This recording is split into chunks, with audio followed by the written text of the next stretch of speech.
e aí, como que foi isso? Então, conta pra gente, como que foi essa questão de você sair, né? Sair da cidade de Cianorte, a filha da Alice. Você tinha... Oswaldo Camargo, Do né? Oswaldo Camargo, tão conhecido aqui na nossa cidade, tão querido, Maravilhoso, né? meu pai. Inclusive. E você se aventurar para um outro país. E isso há quanto tempo atrás? 15 anos 15 atrás. anos, né? Porque hoje ainda é comum as pessoas, né? Não é tão comum, mas ainda é muito mais comum. Tá, 15 anos atrás eu lembro que teve até uma despedida. Eu lembro que quando foi ali na igreja, né? Muitas pessoas falam, gente, elas estão indo para lá. Meu Deus, aquilo lá não é o lugar para elas e tal, né? E aí eu quero perguntar, como que é isso? Como que foi para Jordana, há 15 anos atrás, sair da cidade de Cianorte, que eu sei que você tinha aqui um monte, uma quantidade enorme de amigos, e sair para um outro país sozinha, sem os pais? Como que é isso? A gente quer saber tudo. Eu perguntei pra você se você queria o lado romântico ou se você queria o lado verdadeiro Eu da quero o lado história, né? verdadeiro. O lado verdadeiro foi intolerância de uma vida que eu não estava me vendo mais encaixada nela. Essa que é a verdade. Eu tinha um plano perfeito, né? Meu pai tinha falecido em 2003, eu tinha acabado, estava me formando advogada, lecionava piano. A minha mãe, né, nasceu aqui em Cianorte, nasci em Cianorte, e de repente eu me vi num plano perfeito, mas não estava encaixado. E aí que bateu o desespero. Então, assim, por que eu saí de Cianorte? Intolerância comigo mesmo. Não tem a ver com ninguém, não tem a ver com... comigo mesmo em me encontrar. Eu sempre fui a filha da Alice e a filha do Oswaldo, né? Meu pai era uma figura muito pública, muito forte. Minha mãe também sempre foi uma pessoa muito forte, né? Uma cabeleireira incrível. Então eu tinha necessidade, chegou um ponto na minha vida que eu tive necessidade, e olha só que lindo que você colocou, que eu tinha muitos amigos, eu tocava na igreja, eu tinha realmente assim, mas eu estava numa zona de conforto. Então você que está na sua zona de conforto, cuidado, porque é a zona mais confortável que tem. Na zona de conforto nada cresce, na zona de conforto nada se cria. E quando eu me vi nessa zona, que eu falei, né, nesse ponto-chave da minha vida, que eu falei assim, gente, peraí, então quer dizer que a minha vida é isso. E para muitas pessoas pode ser muito incrível, né? Você tem um diploma, você tem um escritório, na época eu tinha escritório, lecionava piano, tinha tudo para esperar um tempo para começar a florescer, mas eu não estava feliz com a semente, eu não estava feliz com o solo. E como que a gente floresce assim, né?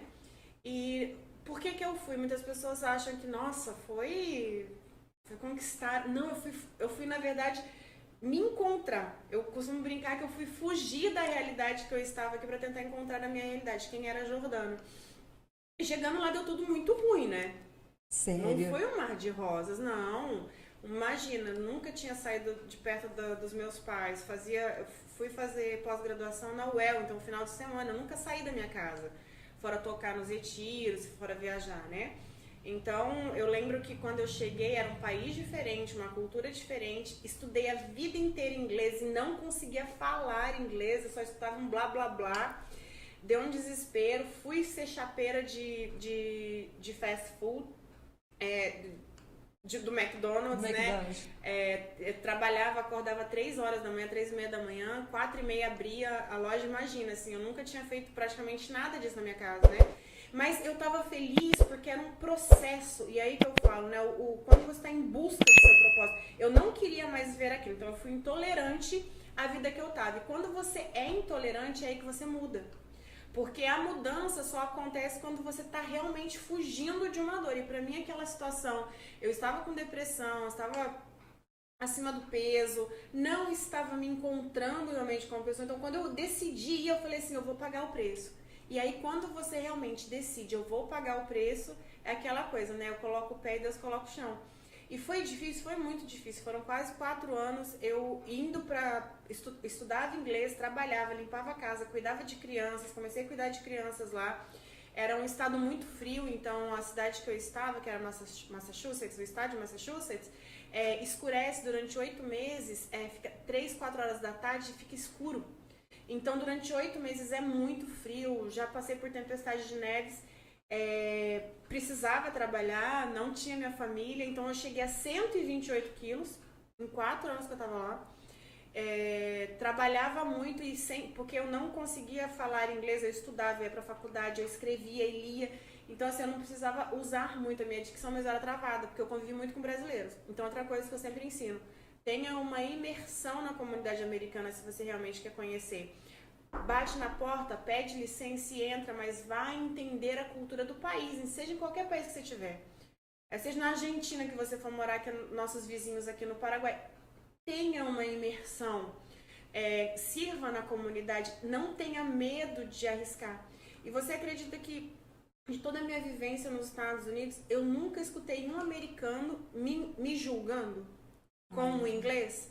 E eu lembro que quando eu comecei a falar mesmo, que daí eu escutava muito, eu fui ter uma imersão mesmo, né, depois eu decidi realmente mudar a minha vida, quando ficou intolerante lá também, mas lá eu não queria sair de lá.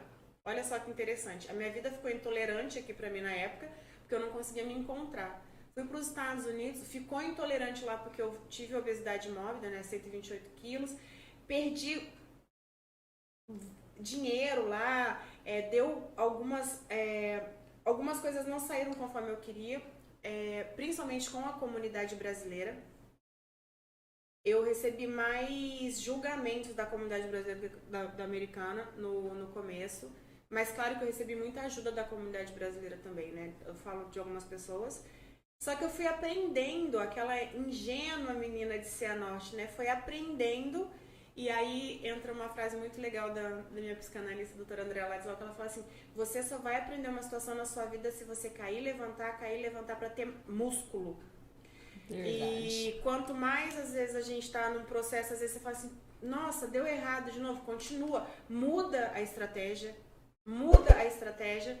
mas se você tem certeza de uma situação, eu tinha certeza que eu queria ficar nos Estados Unidos. Certeza. Então as pessoas olhavam e falavam, vai embora.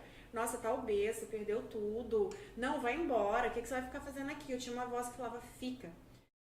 E na hora certa que eu fiquei intolerante, eu falei assim, não, um dia as pessoas dão risada de mim realmente, porque eu falo que um dia eu vou ser magra, eu vou viajar o mundo, eu vou ajudar pessoas, e naquele momento eu era totalmente incoerente, incongruente, né? Porque o que eu falava não condizia com aquilo que eu estava vivendo. E quando isso caiu no meu coração, eu lembro que eu tinha um Nokiazinho pequenininho aqui, 2011, 2012, e eu li a frase assim, quando você faz algo, a mesma coisa, querendo resultados diferentes, isso é insanidade. Pra você ter resultados diferentes, tem que fazer ações diferentes. Eu falei, nossa, eu tô sendo insana então.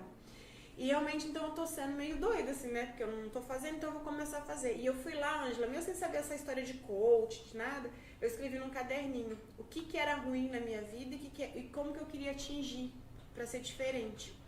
E foi aí meu grande momento de conversão, porque a conversão é quando você muda a sua rota, né? A verdadeira conversão. E foi aí que eu comecei a falar assim, então tá, então eu quero emagrecer, então eu vou procurar o que eu preciso fazer para emagrecer.